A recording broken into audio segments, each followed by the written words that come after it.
Shalom and sound vibes to everybody here.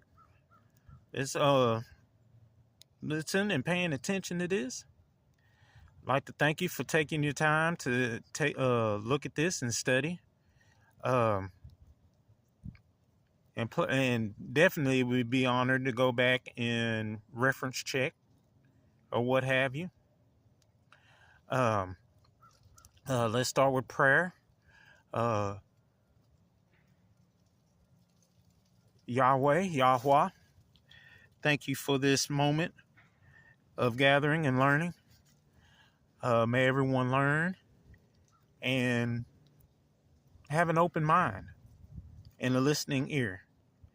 May also, as we're going along with this, that we don't breathe any life and power into the deities that that's being discussed. This is for information and take away, like you did with Moshe and the wizards. Thank you, praise you, and love you. Emmanuel, I pray this to Baba to you and through you, and may it be touched by the set apart spirit. Selah. All right. The subject of today, or what I'm getting into today, is we have an awakening going on right now, and it's not, and it's also dealing with what we've been serving as a Christian. I say Christian. I know that kind of sounds more country or old school than anything. But the thing is, that term Christ got borrowed from the deity Krishna. What I'm going into, Apostle Paul said that there is some. He said even then there is anti-messiahs about. And basically what this is showing, is me showing what I've been shown in the spirit is what these deities are, or what we're doing when we're following the Christian Messiah. Starting with Amania, there was a sign. This is their version of our high priest. In Isaiah 7:14, you have Amania or Manuel in their version, which we know him as to be Jesus Christos. Well, their version, can mean in the, the identification movement, which anyone knows from Emperor Constantine, Constantine, that's exactly what he did. That's exactly what it was when he established it as a movement, Christianity. Well, M also comes out to the number. It's supposed to be an incorrect number, but it also comes out to 999, which is the number for the anti-Messiah.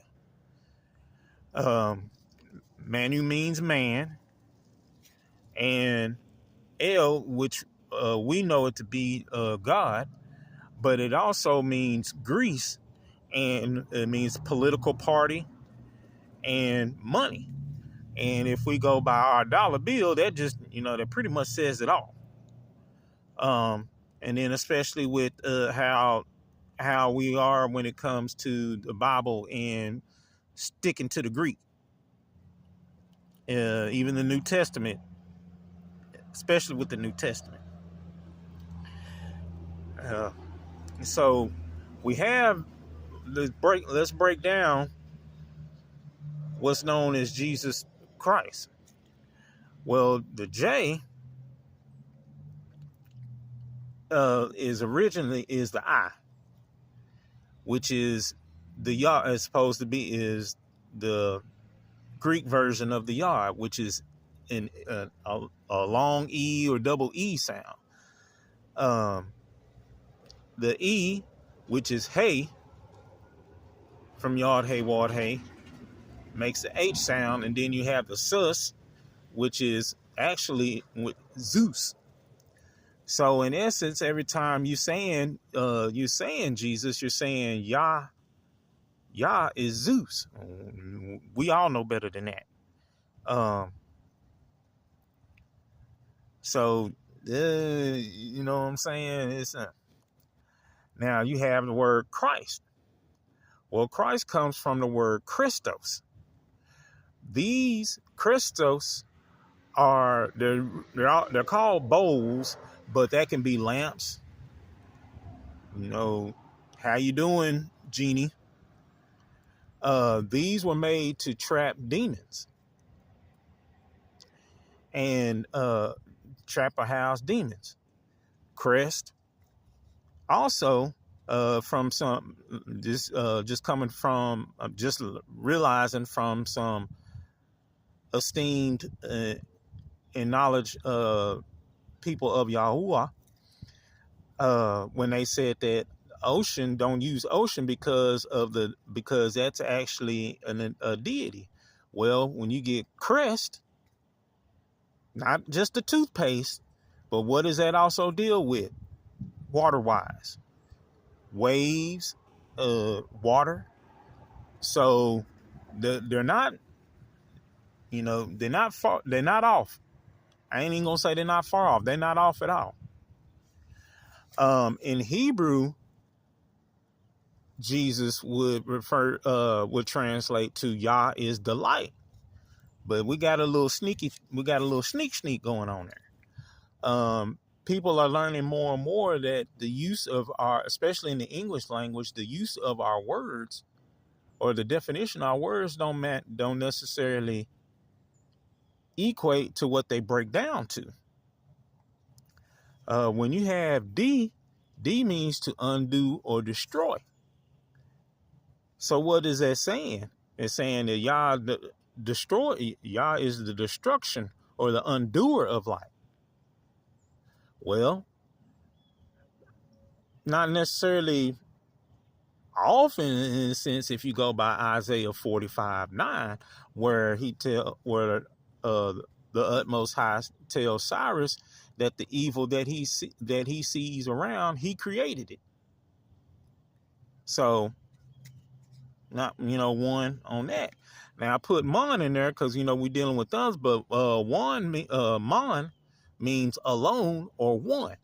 So when you're saying this, it means to destruct or undo one. So that's now I guess in a good way, that means that that's the reason why they have to gather up when they get a hold to you, because one may not be enough to handle you. So now they got to get their boys in, their boys and girls in. So, and when we go on the basis of Zeus, according to etymology, Zeus is not related to good and is originally female. Think about that for a second. Now, we get into the letter J. J is the word Gimel. And as you see, it looks like an upside down J, which is the letter G. So when we all know that G and J makes, when it comes to the J sound, they make the same sound. I guess technically, going by this, they make the same sound, period. Well, there's a little tidbit in that. In ancient pictograph, the earliest known, it was in the earliest only, and it wasn't used after that. You have what's called the rope. I'm sorry, that kind of looks more like a DNA strand, but I'm sure there's a connection there. I'm not saying I'm not. There's a connection in that as well because remember Emmanuel said that your father is of the wicked one. So that was really now that I'm thinking on it, that was really just the spirit in that having its way in that having a way in that part. But it means twisted, dark, and wicked, and it's pronounced God. So every time you saying God, the only thing they did was take this and add a D to it. So that's what you actually saying when you saying that. And we get to their version in Acts 9 or 6 and 9, it states plainly that. Let me zoom in on that a little bit. Yeah, get a little closer. Acts 6:9, it says that the libertines, aka the Freemasons, were the ones that crucified our beloved high priest. It says that he was hung on a tree. Once again, rope. Amen. And I also said, it quoted from scripture, said, cursed is those hung from the tree. Once again, that rope. So y'all figure out something on that. Yeah, it's funny. Yeah, well, not so funny. Then this goes to that. Now, according to the information out here, see, Emmanuel died at age 33. Ain't that convenient that it's also was supposed to be the highest degree of being a Mason? I've heard from a couple of other people, one being the singer Lorvins, that it's actually 36, and that makes sense. That makes more sense, but that would be more. So I would think that would be more so you're considered God status or Zeus status. This is Emmanuel status. Now in John 8:57, they mentioned that that Emmanuel was not yet 50. Now, if he died at age 33, wouldn't they say that you're not yet 40? Think about that. If it was 33, they likely would have, the way they were being sarcastic, they likely would have said you barely in your 30s.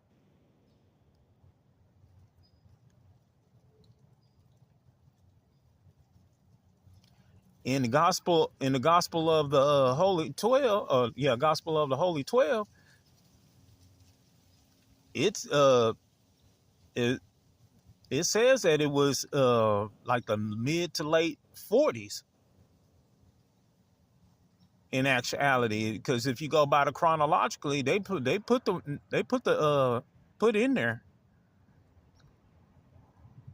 ages or whatnot. If you go by the chronology of everything, it also lines up with being mid to late 40s.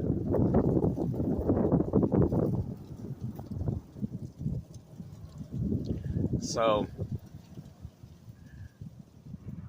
we got to take a look at, not trying to bash, not at all trying to bash anyone that's a Christian, even though y'all have done a very well job of folks that have enlightened, as well as Islam and anyone else. But that's not my intent. My intent is truth and showing you what's really going on. You get offended, that's on you. Y'all done already done me in once.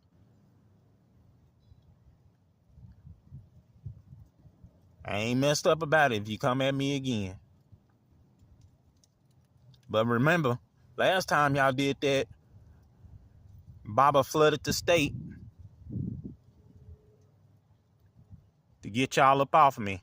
And while you at it, took his spirit from y'all's congregation. So think about that when you're assembling. Who you assembling for and who you assembling to. I'd like to thank everyone that took the time for this. Praise Yah Hey Wah for you. Yaha Waha. And ending this with the Arianic blessing.